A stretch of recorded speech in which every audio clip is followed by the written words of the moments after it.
നമ്മുടെ മുഖ്യമന്ത്രി ഉൾപ്പെടെയുള്ള ആളുകൾ പലവിധത്തിലുള്ള സാമുദായിക ചേരികളെ പ്രയോജനപ്പെടുത്തിക്കൊണ്ട് എല്ലാ സാമുദായിക സംഘടനകളുമായി സംസാരിച്ചുകൊണ്ട് അവരുടെയൊക്കെ കാര്യം ഞങ്ങൾ ശരിയാക്കി തരാം എന്ന് വാഗ്ദാനം ചെയ്തുകൊണ്ടാണല്ലോ അധികാരത്തിലേറിയിട്ടുള്ളത്.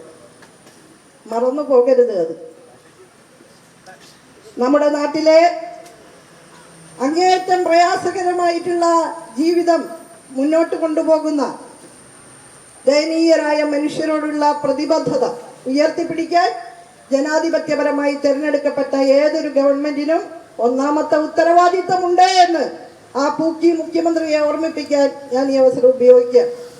അടിത്തട്ടിലെ സാധാരണ മനുഷ്യർക്ക് ഒന്നാമത് പരിഗണന കൊടുക്കണം. ജീവിതത്തിൽ ഏറ്റവും പ്രയാസം അനുഭവിക്കുന്ന മനുഷ്യർക്ക് ഒന്നാമത് പരിഗണന കൊടുക്കണം. 10 വർഷക്കാലം ഇവിടെ ഉണ്ടായിരുന്ന സഖാവ് പിണറായി വിജയൻ നയിച്ച ഗവൺമെന്റ് ആ നിലയിലാണ് നയങ്ങൾ മുന്നോട്ട് കൊണ്ടുപോയത്. ആ ഗവൺമെന്റിന്റെ ആദ്യ ക്യാബിനറ്റിലെ ആദ്യ തീരുമാനം അതിദാരിദ്ര്യ വിമുക്ത സംസ്ഥാനമായി കേരളത്തെ പ്രഖ്യാപിക്കുമെന്നുള്ളതായിരുന്നു. അതിദാരിദ്ര്യ കുടുംബങ്ങളായി കണ്ടെത്തിയ 64,000 കുടുംബങ്ങളെ ദാരിദ്ര്യത്തിൽ നിന്ന് വിമോചിപ്പിക്കുമെന്നുള്ളതായിരുന്നു. ആ ഗവൺമെന്റിന്റെ കാലത്ത് ആ തിളക്കമാർന്ന നേട്ടം ആർജിക്കാൻ നമുക്ക് സാധിച്ചു.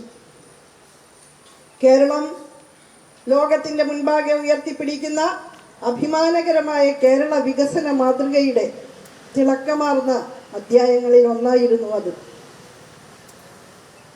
അടിത്തട്ടിലെ അതിസാധാരണക്കാരായ മനുഷ്യർക്ക്, പാവപ്പെട്ടവർക്ക്, ദളിത്, ആദിവാസി, പിന്നോക്ക ജനവിഭാഗങ്ങൾക്ക് അവരുടെ അധ്വാനത്തിന് ആനുപാതികമായ നിലയിൽ ജീവിത നിലവാരം ഉറപ്പാക്കാൻ സമൂഹത്തിന് ബാധ്യതയുണ്ട്. ആ ബാധ്യത ഞങ്ങൾ ഈ സമരത്തിലൂടെ പൊതുസമൂഹത്തിന്റെ മുൻപാകെ ചൂണ്ടിക്കാണിക്കുകയാണ്. നമ്മുടെ ജാതി ശ്രേണിയുടെ മുകൾ തട്ടിൽ വ്യാപരിച്ചുകൊണ്ടിരിക്കുന്ന പ്രിവിലേജ്ഡ് വിഭാഗങ്ങളുടെ താല്പര്യങ്ങൾക്ക് വിധേയപ്പെട്ടുകൊണ്ട് പാവപ്പെട്ട ദളിത്, പിന്നോക്ക വിഭാഗങ്ങളെ അടിച്ചമർത്താനുള്ള പരിശ്രമം ഉണ്ടായാൽ യാതൊരു സംശയവും വേണ്ട, അതിനെ ചെറുത്തു തോൽപ്പിക്കാനുള്ള ത്രാണി ഇപ്പോഴും കേരളത്തിലെ പുരോഗമന ജനാധിപത്യ പ്രസ്ഥാനങ്ങൾക്കുണ്ട് എന്ന് തന്നെയാണ് സംശയരഹിതമായി പറയാൻ ഞാൻ ആഗ്രഹിക്കുന്നത്. അതുണ്ടാവും. ഈ സമരത്തിൽ ഉൾപ്പെടെ അണിനിരന്നിരിക്കുന്ന ആ കുടുംബങ്ങളിലെ അംഗങ്ങളോട് എനിക്ക് പറയാനുള്ളത്, ഞങ്ങൾ നിങ്ങളോടൊപ്പമുണ്ട്. അതാണ് ഞങ്ങൾ ഊന്നൽ കൊടുക്കുന്ന കാര്യം. സത്യപ്രതിജ്ഞാ വേളയിൽ അതുവരെ വി.ഡി. സതീശനായിരുന്ന നമ്മുടെ മുഖ്യമന്ത്രി വടശ്ശേരി ദാമോദര മേനോൻ സതീശനായി മാറിയത് കേവല യാദൃച്ഛികതയാണ് എന്ന് ഞാൻ കരുതുന്നില്ല. ആ ഒരു സമീപനം കേരളത്തിൽ ഇനി 5 വർഷക്കാലം തുടരുന്ന പക്ഷം തീർച്ചയായും ജാതി സമവാക്യങ്ങൾ അഭിരമിച്ചുകൊണ്ട് അധികാരത്തിന്റെ അപ്പകഷ്ണങ്ങൾ പങ്കുവയ്ക്കാം എന്ന് നിങ്ങൾ ചിന്തിക്കുന്നുണ്ടെങ്കിൽ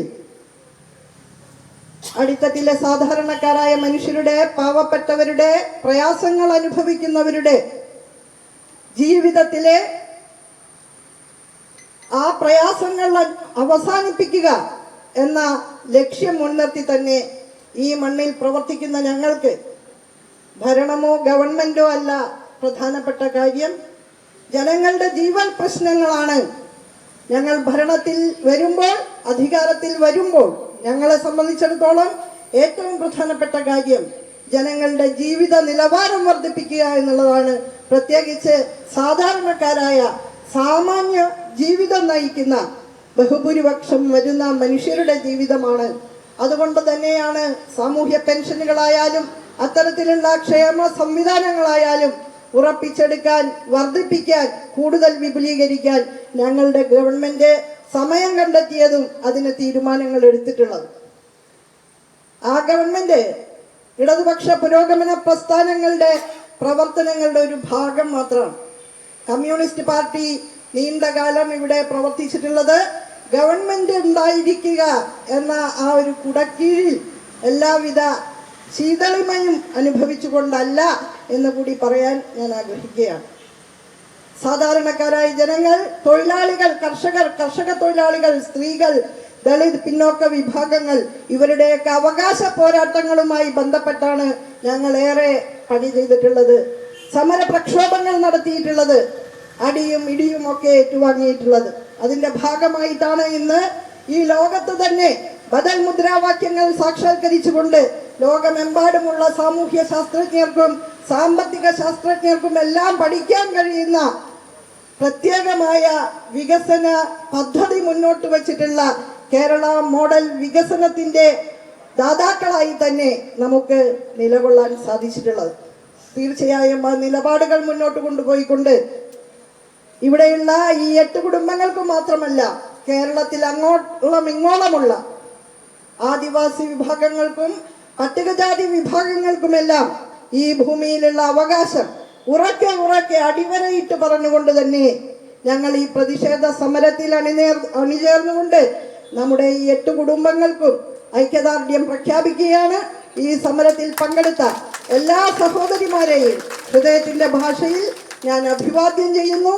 സമൂഹത്തിൽ നാനാമുഖമായിട്ടുള്ള വിവേചനങ്ങളും അസമത്വങ്ങളും അനീതികളും ചൂഷണങ്ങളും എല്ലാം ഏറ്റുവാങ്ങിക്കൊണ്ട് തന്നെ നമ്മുടെ ജീവിതം മുന്നോട്ട് കൊണ്ടുപോകുന്ന സ്ത്രീ സമൂഹത്തെ പ്രതിനിധീകരിച്ചുകൊണ്ട് ഇവിടെ എത്തിച്ചേർന്നിട്ടുള്ള എല്ലാ പൊരുതുന്ന സ്ത്രീ സഖാക്കളെയും നമ്മുടെ പെൺ പോരാട്ടങ്ങളുടെ പ്രതീകങ്ങളായ നിങ്ങൾ ഓരോരുത്തരെയും ഹൃദയപൂർവ്വം അഭിവാദ്യം ചെയ്തുകൊണ്ട്